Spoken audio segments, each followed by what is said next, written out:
ये movie family के बारे में है। इसमें जो छोटी लड़की होती है उसके साथ एक हादसा हो जाता है। इसके बाद ये फैमिली कैसे कोप करते हैं इसके अबाउट ही मूवी है, और इसके बीच में हमें बहुत सारे मैसेजेस मूवी दे जाती है। तो चलिए शुरू करते हैं। मूवी स्टार्ट होती है और हमें एक जनरल स्टोर दिखता है। इसका नाम होप होता है। होप के मदर और फादर ने उनके स्टोर का नाम होप रखा होता है।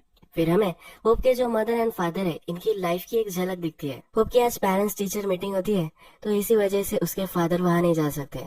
आज उसकी मदर वहाँ जाने वाली होती है और इसके लिए वो रेडी हो रही होती है। होप की मदर का नाम हम क्रीम रखेंगे। होप के फादर का नाम के। होप के जो फादर होते हैं यानी कि के, ये फैक्ट्री में काम करते हैं। इनकी फाइनेंशियल सिचुएशन उतनी अच्छी नहीं होती, इसी वजह से इन्हें ग्रोसरी शॉप भी चलाना पड़ता है और बहुत सारी काम करना पड़ता है। क्रीम फिर पेरेंट्स की मीटिंग में आती है और सब लेडी पेरेंट्स फिर रेस्टोरेंट में जाते हैं। क्रीम की बहुत ही अच्छी एक फ्रेंड भी होती है, इसका नाम हम स्काइलर रखेंगे, और ये भी यहाँ होती है। तब क्रीम की फ्रेंड उसे कहती है कि आज तुम्हें पे करना है।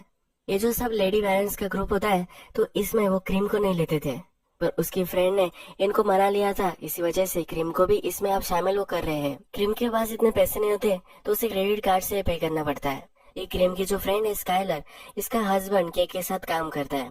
के का वो मैनेजर है। क्रीम फिर स्काइलर को कहती है कि सब चीजें कितनी ज्यादा कॉस्टली हो चुकी है। वो उसे कहती है तुम्हारे हस्बैंड से तुम बात करो, मेरे हस्बैंड की सैलरी बढ़ा दे। स्काइलर कहती है वो सिर्फ मैनेजर है, वो सैलरी नहीं बढ़ा सकता। स्काइलर क्रीम को देखकर समझ जाती है कि क्रीम प्रेग्नेंट है। उसे वो पूछ भी लेती है। क्रीम को चिंता होती है क्योंकि के ने अभी तक नोटिस नहीं किया होता। 3-4 महीने बीत चुके होते हैं, फिर भी उसने उसे कुछ भी नहीं बताया था। के और वॉल्टर जो है ये भी अच्छे फ्रेंड्स है। इनका लंच ब्रेक जब होता है तो उनकी कंपनी में इन्हें चिकन वगैरह खाने को मिलता है। वॉल्टर को ये खाना होता है, पर इसे सबके लास्ट में खाना पड़ता है। जो लास्ट पीस होता है वो के लेकर जाता है। वो फिर कहता है कि मुझे घर में ऐसा कुछ खाने के लिए नहीं मिलता।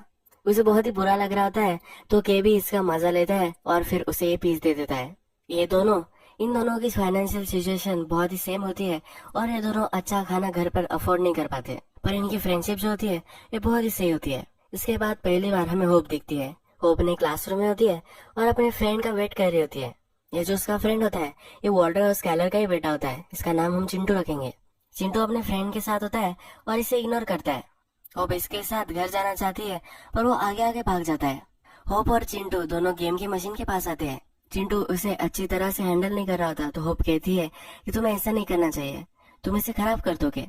इन दोनों में यहाँ थोड़ा सा झगड़ा हो जाता है। चिंटू उसे तुम बहुत ही छोटी हो ऐसा बोलता है, और वो उसे कहती है तुम्हारा फेस बहुत ही बड़ा है।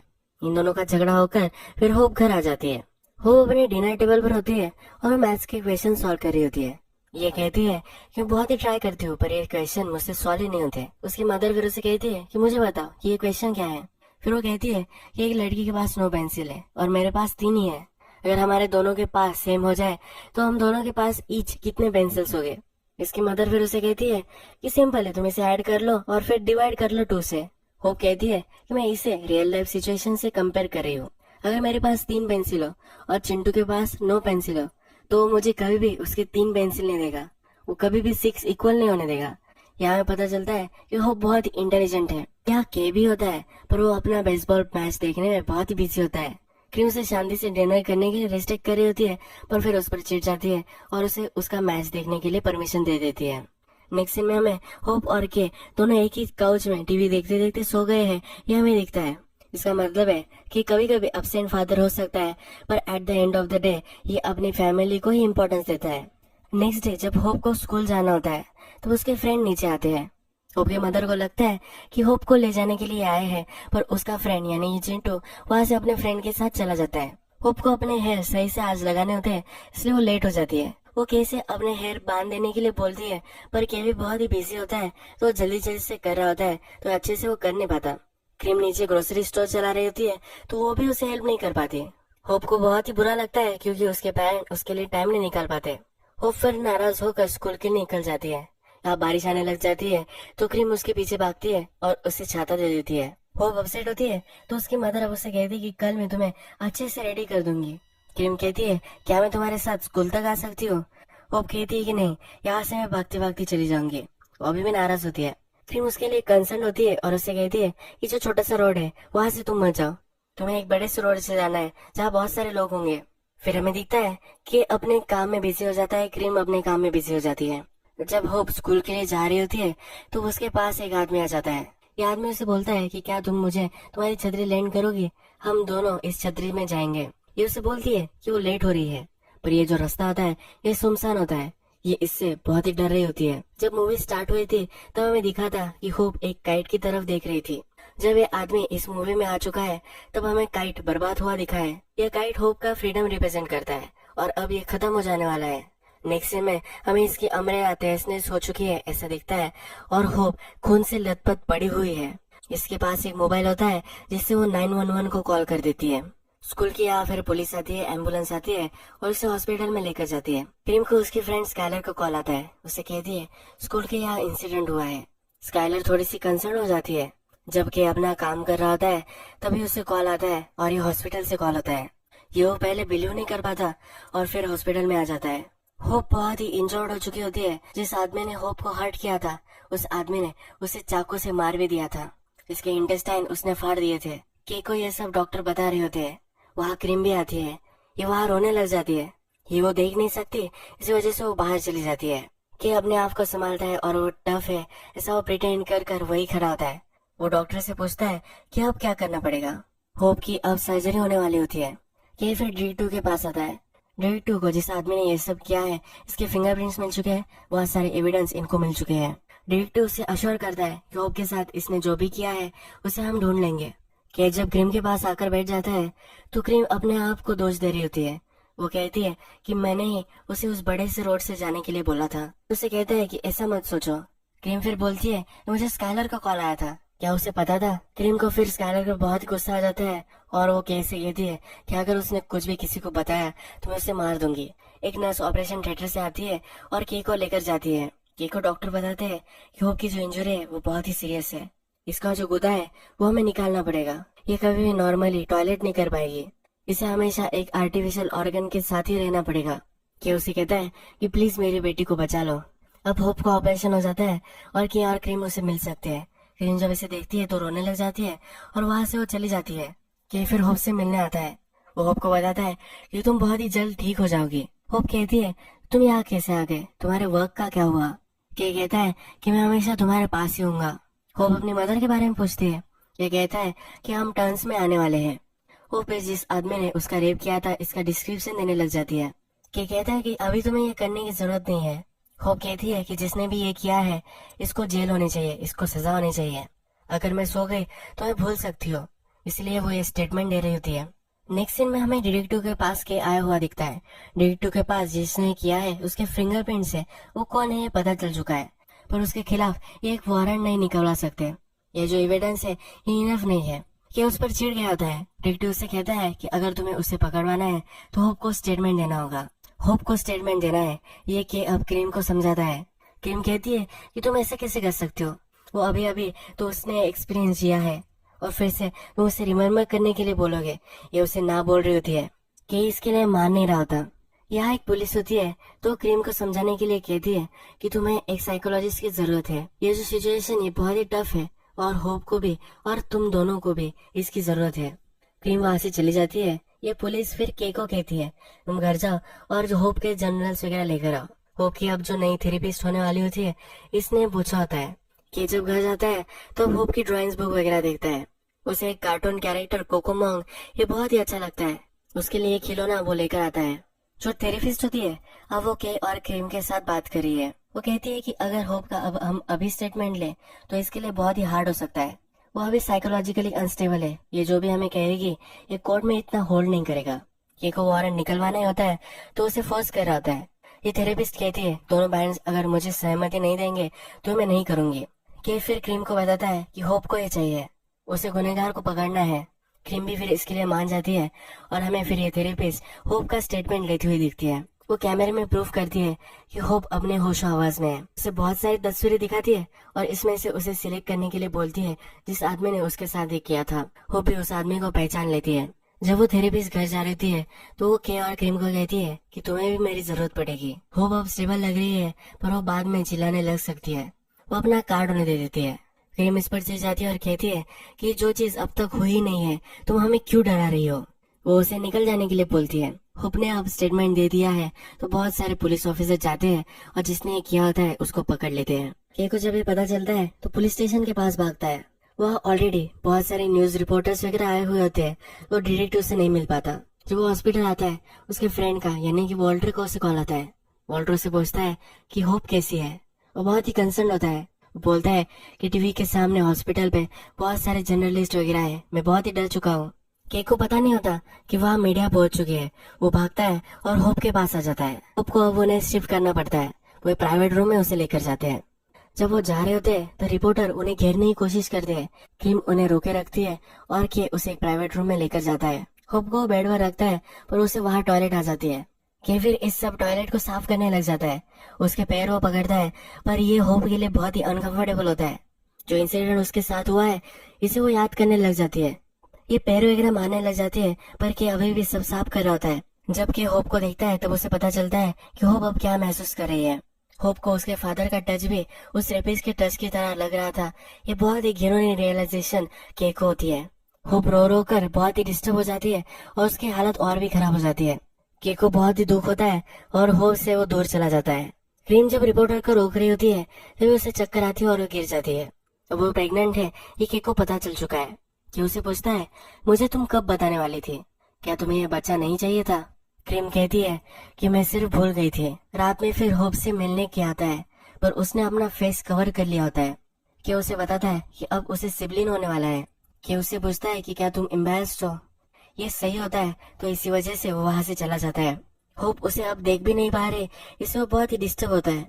के को फिर आइडिया आता है। होप को जो टॉय अच्छा लगता है उसी चीज का बलून उसके पास होता है। ये पहनने की कोशिश वो करता है। ये पहनकर वो होप से बात कर सकता है ये उसे लगता है। ये वो ट्राई करता है पर ये सक्सेसफुल नहीं हो पाता। होप के जो हॉस्पिटल बिल होते हैं ये भी बहुत ही ज्यादा होते हैं। ये क्रेडिट कार्ड पर ये सब वो पे कर रहा होता है। वॉल्टर का केक को कॉल आता है। उसे कहता है कि मुझे पता है कि तुम्हें पैसों की जरूरत होगी। उसे पैसे देने के लिए ऑफर करता है। के ले नहीं रहा होता। वॉल्टर बोलता है कि मेरे पैसे तुम्हें देने के लिए क्या मुझे गिड़गिड़ाना पड़ेगा। वॉल्टर फिर उसे पैसे दे देता है। आज जो कल्प्रिट था उसके कोर्ट में हियरिंग होने वाली है। के वहां जाने वाला होता है। वो क्रीम को कहता है कि तुम यही रहोगे, तुम यहाँ से हिलोगे नहीं।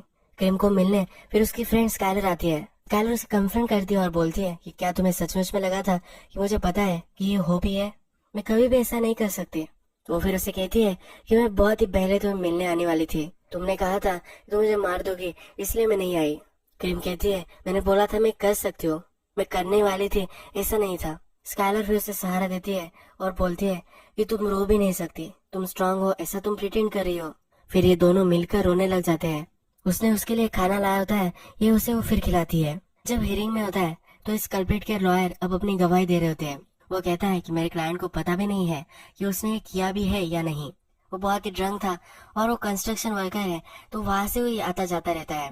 पिछले दिन जब वो अपने जॉब से घर आया उसके बाद से उसने क्या भी किया है उसे कुछ भी नहीं पता है। कोर्ट में सब सबूत भी पेश किए जाते हैं। जज कहता है कि इस केस की और भी इन्वेस्टिगेशन होनी चाहिए, इसलिए वो नेक्स्ट डेट दे देता है। अब हमें हॉस्पिटल दिखाया गया है और क्रीम को चीयर अप करने के लिए इसके जो भी सब फेवरेट टॉयज है इनको पहनकर उसे चीयर अप करने की कोशिश की जा रही होती है। ये उसके थेरेपिस्ट का आइडिया होता है। इसमें क्रीम, स्काइलर और जो एक नर्स थे ये भी होते हैं। ये उसके पास जाते हैं और डांस करने लग जाते हैं। वॉल्टर जब आता है तो क्रीम से पूछता है तुम तो इस थेरेपिस्ट को निकल जाने के लिए बोल रही थी। क्रीम उसे कहती है होप को ये हेल्प कर रही है, यही इनफ है। होप को चीयर अप करने के लिए ये सब जो कॉस्ट्यूम उन्होंने लाए हुए होते हैं इनका बहुत ही बिल आ जाता है। अभी के लिए तो के इसे पे कर देता है पर नेक्स्ट डे पे नहीं कर पाता। इसके प्राइजेस जब वो पूछता है तो उन्हें कहता है क्या मैं इसे इंस्टॉलमेंट में पे कर सकता हूँ। ये जिस आदमी के कॉस्ट्यूम होते हैं उसे बुरा लगता है। वो फिर उसे एक बड़ा सा कॉस्ट्यूम लेता है और उसे दे देता है। वो कहता है कि हम इसे ज्यादा यूज नहीं कर सकते, तुम्हें जब तक लगे तब तो तुम इसे यूज करो, जब तुम्हारा काम खत्म हो जाएगा तब तुम इसे वापस दे देना। रात में थेरेपिस्ट और क्रीम दोनों बैठे हुए होते हैं। थेरेपिस्ट उसे कहती है कि मेरी जो बेटी थी उसके साथ भी यही हुआ था। वो जब 16 साल की हुई थी तब उसने सुसाइड कर ली थी।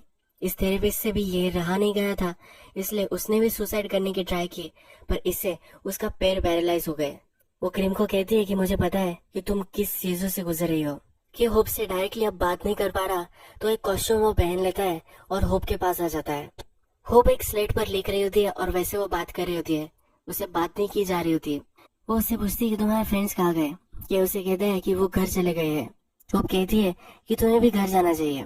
वो उसे हक कर लेती है और फिर के घर चला जाता है। नेक्स्ट सीन में हमें दिखता है कि थेरेपिस्ट होप से बात कर रही है। होप अभी भी स्लाइड पर लिख रही होती है। वो एक बोर्ड निकालती है और उसमें बटरफ्लाई लिखती है। वो कहती है कि अब मैं तुमसे बहुत सारी बातें करने वाली हूँ।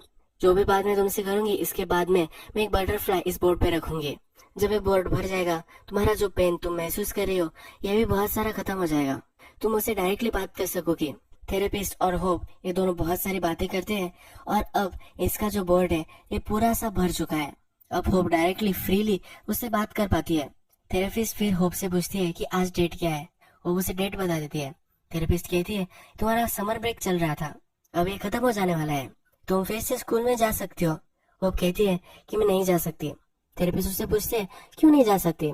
होप कहती है कि मैं एम्बेरेस्ड हूँ, मैं फिर से अपने फ्रेंड के साथ नहीं मिल सकती। उस दिन क्या हुआ वो मेरे फ्रेंड को नहीं बता सकती। उसे लग रहा था कि उसके फ्रेंड्स को सब पता है कि उस दिन क्या हुआ था। होप के जो भी सब फ्रेंड्स होते हैं, क्लासमेट होते हैं, ये उसके शॉप पर आते हैं और इस शॉप बंद होती है तो इसके ग्लास पर उसके लिए ग्रीटिंग्स कार्ड लिखते हैं। बहुत सारी अच्छी अच्छी चीजें इसे चीयर अप करने के लिए लिख कर जाते हैं। ये थेरेपिस्ट उससे पूछती है कि क्या चीजें हैं जो तुम मिस करती हो। वो कहती है कि मैं क्लासरूम में जाना मिस करती हूँ, मेरे पेरेंट्स वर्क नहीं कर सकते, ये भी मुझे बहुत ही बुरा लग रहा है, बहुत सारे पैसे मेरे ट्रीटमेंट में जा रहे हैं, ये भी गलत है। इसके पैरेलल सीन में हमें देखता है कि इंटरनेट पर सर्च कर रहा होता है कि वो अपने बेटी से कैसे बात कर सकता है। उसे बहुत ही प्रॉब्लम अब आ रही होती है। वो फिर थेरेपिस्ट से उस दिन के बारे में बात करती है। वो कहती है कि मैं वहां से निकल जाऊँ ऐसा मुझे लगा था, पर स्ट्रीट पर कोई भी नहीं था, उस आदमी को मुझे हेल्प करनी चाहिए ऐसा भी मुझे लगा था। वो कहती है कि मुझे लगा था कि सब लोग मुझे अप्रिशिएट करेंगे पर वो अब मुझे ही ब्लेम कर रहे हैं। वो फिर कहती है कि मुझे स्कूल जाकर मेरा होमवर्क करना है, जब मेरा ब्रदर या सिस्टर बॉर्न होगी तो मुझे उसे पकड़ना है। वो आर्टिफिशियल ऑर्गन के साथ रहती है तो इसे अब डर लग रहा होता है कि जब बेबी आएगा तो उसे वो गंदा कर देगी। उसे ये भी लगता है कि जो बेबी आएगा वो उससे क्यूट होगा तो उसके पेरेंट उससे ही प्यार करेंगे। वो थेरेपिस्ट से कहती है कि कभी कभी मुझे लगता है कि मैं अगर आँख बंद कर लूंगी और जब भी खोलूंगी तो सब ठीक हो चुका होगा, पर कुछ भी कभी भी नहीं बदलता। वो कहती है कि कभी कभी मुझे लगता है कि मैं इस दुनिया में आई ही क्यों हो। हम पैरेलल सीन्स में दिखाया जाता है कि के बहुत ही एफर्ट कर रहा है। वो एक कॉस्ट्यूम पहनता है और हर रोज होप से मिलने आता है। होप की जो भी सिचुएशन होती है उसे देखने के लिए वो उसके रूम में आता है, पर उसके सामने वो नहीं आता। जब भी उसके सामने आता है तो कॉस्ट्यूम में ही आता है। अब टाइम गुजर चुका है, होप अब घर आ सकती है।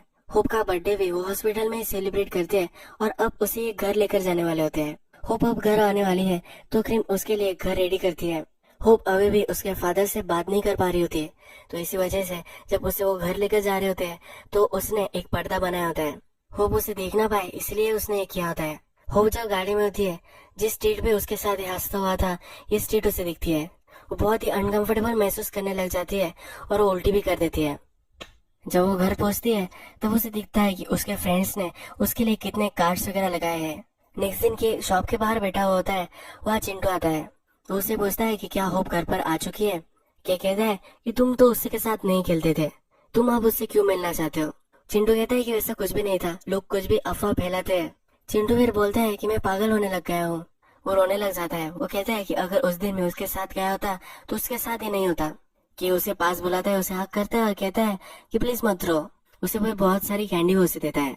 नेक्स्ट दिन होप को फिर स्कूल जाना होता है। क्रीम को स्काइलर कॉल करती है और कहती है कि मैं होप को स्कूल लेकर जाऊंगी, उसे सपोर्ट की आज जरूरत होगी इसलिए वो ये करने वाली होती है। ये रास्ते से जब जा रहे होते हैं फिर से वो वही स्ट्रीट पर आ जाते हैं। होप को फिर से वो फीलिंग्स ना है, इसी वजह से के ने कॉस्ट्यूम पहनकर वहाँ खड़ा हुआ होता है। उसका फ्रेंड उसे हमेशा सपोर्ट करने के लिए वहाँ है, ये ऐसा उसे सपोर्ट कर कर जता रहा होता है। ये फिर होप के प्रिंसिपल से भी मिलता है। वो उसे कहता है तुम्हें ध्यान रखना है होप किसी भी मेल टीचर के डायरेक्ट कांटेक्ट में ना आ जाए।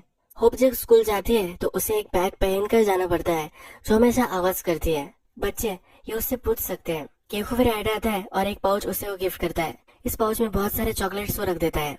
इसलिए जब उसके फ्रेंड उसके पाउच के बारे में पूछेंगे तब ये आवाज उसके टॉफी से आ रही है, उसके चॉकलेट से आ रही है, ये वो बता सकती है। उसे एम्बैरस फील नहीं होना चाहिए इसलिए कि उसे पाउच देता है। क्रीम थेरेपिस्ट के साथ होती है तो उसे अपनी फीलिंग्स बताती है। वो कहती है कि मैं कभी कभी विश करती हूँ जो होप के साथ हुआ है वो सभी बच्चों के साथ हो जाए, इससे सब नॉर्मल हो जाएगा, होप को भी वो नॉर्मल है ऐसा लगेगा। नेक्स्ट दिन जब होप स्कूल जाना चाहती है तब चिंटू भी उसके साथ आता है। होप उसे कहती है कि मैं तुम्हारे साथ नहीं चलना चाहती, तो चिंटू कहता है मैं तुम्हारे पीछे पीछे चलूंगा। उसे सपोर्ट करने के लिए उसके साथ आया हुआ होता है। जब स्कूल चल रही होती है तब के अपना वर्क छोड़ देता है, कॉस्ट्यूम पहन लेता है और स्कूल के बाहर कॉस्ट्यूम पहनकर आ जाता है। वो होप को सपोर्ट देने के लिए। ये अकेले नहीं है, उसका फ्रेंड उसके साथ है, इसी वजह से वो यहाँ आया हुआ होता है। या होप के फ्रेंड्स जब उसके पाउच के बारे में पूछते हैं तब ये बता देती है कि ये इसमें टॉफीज है। उसके फ्रेंड्स को ये चॉकलेट भी दे देती है। के का जो प्लान था वो सक्सेसफुल हो जाता है। होप जब घर जा रही होती है तो कॉस्ट्यूम में के भी वहाँ होता है। उसे पूरे रास्ते में सपोर्ट देने के लिए वहाँ होता है। चिंटू अब होप के साथ चल रहा है। वो उससे पूछता है कि क्या ये तुम्हारा नया फ्रेंड है। वो कहती है कि हाँ, ये मेरा नया फ्रेंड है। चिंटू फिर उससे पूछता है कि बॉय है या गर्ल है। होप कहती है कि ये मेरा फ्रेंड है, ये बॉय है या गर्ल है ये मुझे नहीं पता। यह सीन हमें कुछ बताता है। होप को अपने फादर से ही प्रॉब्लम हो चुका था। उसे हर आदमी में कल्प्रिट दिख रहा था। जो भी मेल उससे संपर्क में आ रहे थे उन सब से वो डर रही थी। अब उसे एक रियलाइजेशन हो चुका है, जो फ्रेंड्स होते हैं ये कभी भी मेल फीमेल ऐसे नहीं होते, ये सिर्फ फ्रेंड्स होते हैं। कभी भी हम उनमें कुछ डिफरेंस नहीं कर सकते। वो हमें सपोर्ट करने के लिए यहाँ है, ये उसे अब रियलाइज हो चुका है। होप जब घर पर आती है तो घर के पास कॉस्ट्यूम में के होता है। वो फिर उसके पास जाती है, उसे बोलती है कि क्या तुम मेरे फादर हो, मुझे प्लीज बताओ, मैं तुमसे बात नहीं कर रही थी, क्या इसी वजह से तुम ये सब कर रहे हो। वो फिर अपने फादर के लिए केयर करती है। उसे कहती है कि तुम्हें अंदर बहुत ही हॉट महसूस हो रहा होगा। ये जो कॉस्ट्यूम होता है इसमें आदमी बहुत ही स्वेट करता है, इसमें रहना बहुत ही अनकंफर्टेबल होता है। कि उसे कुछ भी बात नहीं कर रहा होता। वो फिर उसे घर लेकर आती है और अपनी मदर के पास लेकर आती है। क्रीम पूछती है कि ये क्या है। क्रीम फिर के का मास्क उतारती है। होप उसके पास जाती है और उसे बहुत सारा पसीना आया हुआ होता है, वो सब वो पोंछती है। के जब अपने काम पर होता है तब उसे डिटेक्टिव का कॉल आता है। डिटेक्टिव उसे कहता है कि जो गुनहगार था उसने एक पिटीशन जाहिर की है। वो कह रहा था कि वो ड्रंक था और उसे कुछ भी याद नहीं है, वो मेंटली अनस्टेबल भी है, ऐसा भी वो कह रहे हैं। होप ने जो टेस्टिमोनी दी थी तो वो बहुत ही इंजर्ड थी, वो बहुत ही हाई मेडिसिन पर थी, तो उसकी टेस्टिमोनी अब होल्ड नहीं कर रही। इस कल्प्रिट को अब बहुत ही कम सजा होने वाली होती है। के फिर उससे मिलने जाता है। के उससे पूछता है कि जो भी तुम कह रहे हो क्या सच है। वो बोलता है कि हाँ, मैं जितना भी ट्राई करता हूँ रिमेम्बर करना, पर मैं रिमेम्बर नहीं कर पाता। वो बोलता है कि अगर मैंने सचमुच में ये किया है तो मैं जेल में ही होना चाहता हूँ, पर मुझे सचमुच में कुछ भी याद नहीं आ रहा। के को भी ये सब बिलीव होने लग जाता है, पर ये फिर उसे कहता है क्या हम सेटल कर सकते हैं। उसे कहता है कि जब मैं जेल से निकलूंगा तो मैं वर्क करने लग जाऊंगा, तो मैं तुम्हें पे कर सकता हूँ।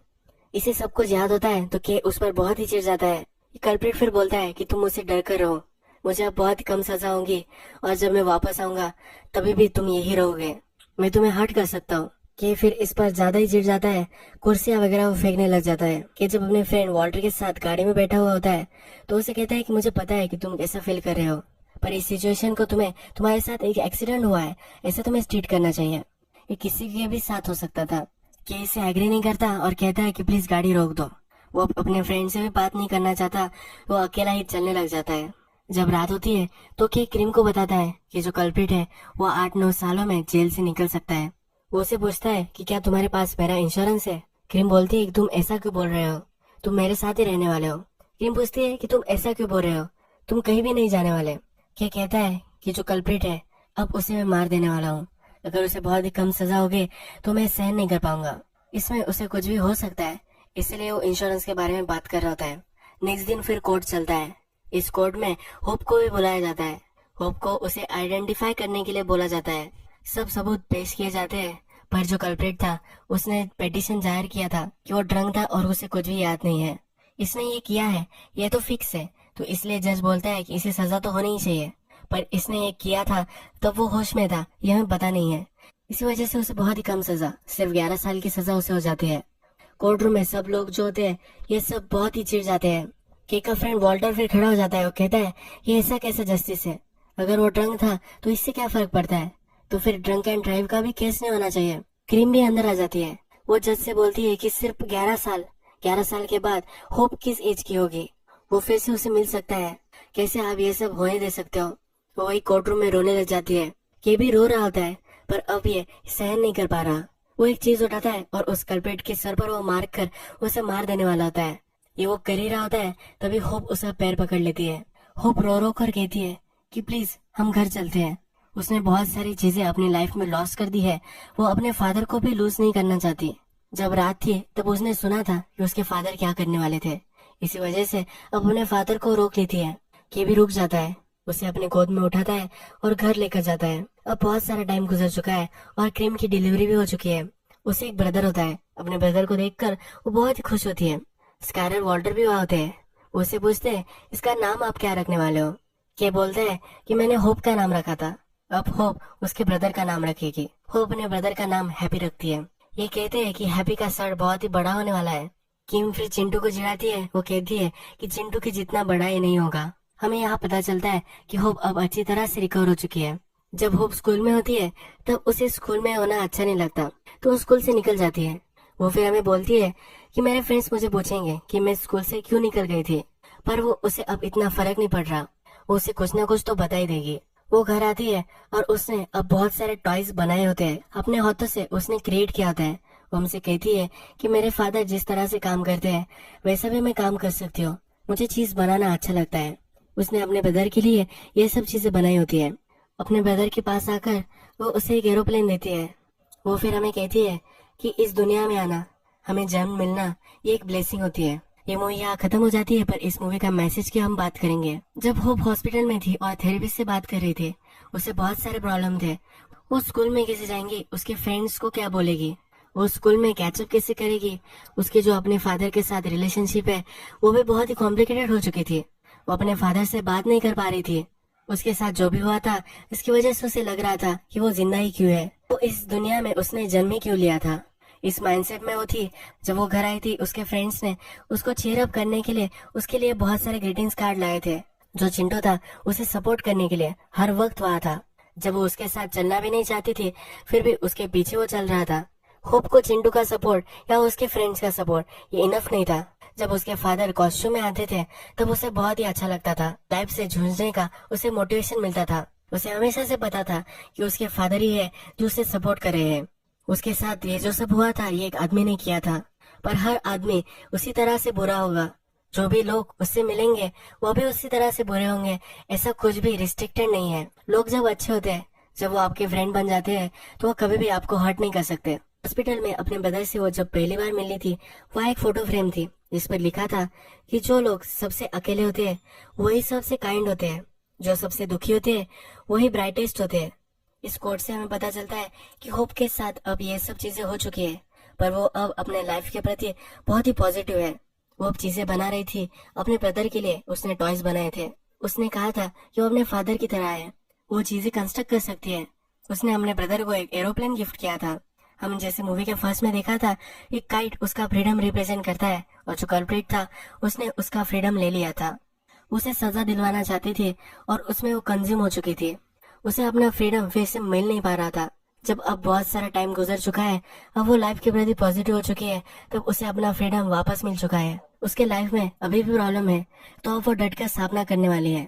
उसके फादर उसके साथ है, उसकी फैमिली उसके साथ है, उसके फ्रेंड्स हमेशा उसे हेल्प करेंगे। जब भी आपको लाइफ में लगता है कि कुछ भी सही नहीं होने वाला, तब आप एक स्टेप लेते हैं और उसके बाद जब आप अलग और एक स्टेप लेते हैं तब लाइफ जरा इजी हो जाती है। जैसे टाइम बीतता जाता है तब और भी ये सब चीजें आसान होती जाती है। कितनी भी बुरी चीजें आपके साथ हो फिर भी आप इससे निकल सकते हो। एक ब्यूटीफुल मैसेज देकर ये मूवी हमें इंस्पायर कर चली जाती है। अगर आपको भी ये मूवी अच्छी लगी होगी तो प्लीज इस वीडियो को लाइक कर दीजिएगा। बहुत सारी ऐसी मूवी में लेकर आते रहता हूँ, तो प्लीज मेरे चैनल को सब्सक्राइब भी कर दीजिए और बेल नोटिफिकेशन आइकॉन भी दबा दीजिएगा। हम फिर से मिलेंगे और एक नई मूवी के साथ। तब तक के लिए थैंक यू और आप अपने आप का ख्याल रखिए।